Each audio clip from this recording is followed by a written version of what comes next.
Gwalior collectorate पर आज हजारों की संख्या में ब्राह्मण समाज के लोगों ने बड़ा प्रदर्शन किया। ये प्रदर्शन जिले की डबरा तहसील के झांसी रोड चौराहे पर परशुराम चौक बनाने को लेकर किया गया। समाज के लोगों ने इस दौरान पूर्व मंत्री इमरती देवी, जिले के प्रभारी मंत्री तुलसी सिलावट के साथ ही केंद्रीय मंत्री ज्योतिरादित्य सिंधिया मुरादाबाद के नारे भी लगाए।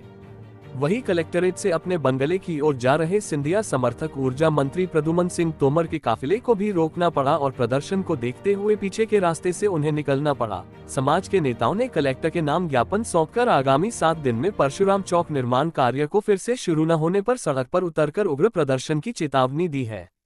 दरअसल डबरा तहसील के अलग अलग चौराहों पर अलग अलग समाज से जुड़े विभूतियों की प्रतिमा स्थापित है। ऐसे में ब्राह्मण समाज की मांग पर झांसी रोड चौराहे को परशुराम चौक के रूप में तैयार किया जा रहा था। यह निर्माण कार्य डबरा नगर पालिका द्वारा किया जा रहा था।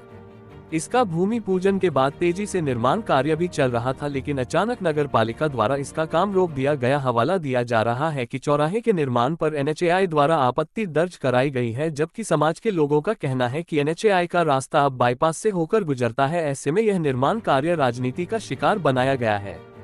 समाज के लोगों का कहना है कि यदि निर्माण कार्य को जल्द शुरू नहीं कराया गया और वहां परशुराम चौक के रूप में फिर की स्थापना नहीं की गई तो समाज के लोग डबरा ग्वालियर के साथ ही अंचल के अलग अलग जिलों में सड़क पर उतरकर उग्र प्रदर्शन करने मजबूर होंगे। गौरतलब है कि मामले को लेकर अंचल के 2 सियासी दिग्गजों के बीच टकराव की चर्चा जोरों पर है।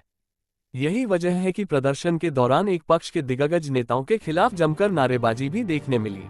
आज हमारा दुख और दर्द केवल एक है कि केवल ये ब्राह्मण समाज वह समाज है जो पूरे विश्व के कल्याण की कामना करता है।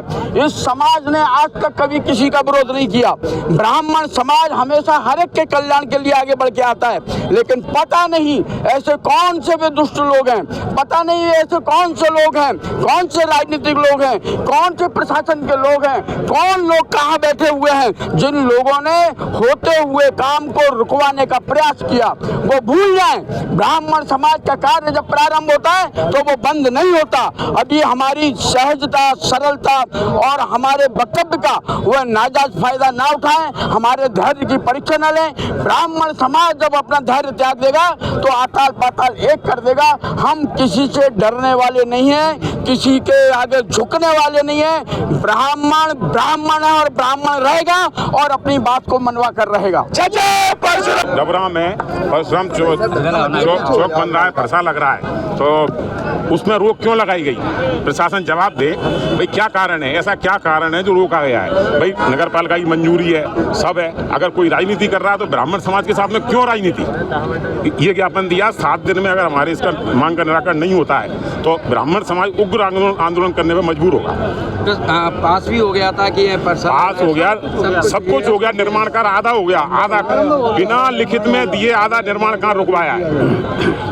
उसके टेंडर हो गए, वर्क ऑर्डर सब कुछ हो चुका है। आशंका प्रशासन को पता लगाएगा, प्रशासन अपना पता लगाएगा, सब सामने आ जाएगा। आप तो पत्रकार हैं, आपको सब जानकारी होगी कि कौन रुकवा रहा है, कौन नहीं रुकवा रहा है। भाई हम लोग किसी की मूर्ति लगे, किसी का कुछ लगे, हम कोई विरोध नहीं कर रहे हैं, लेकिन हमारे साथ में राजनीति क्यों?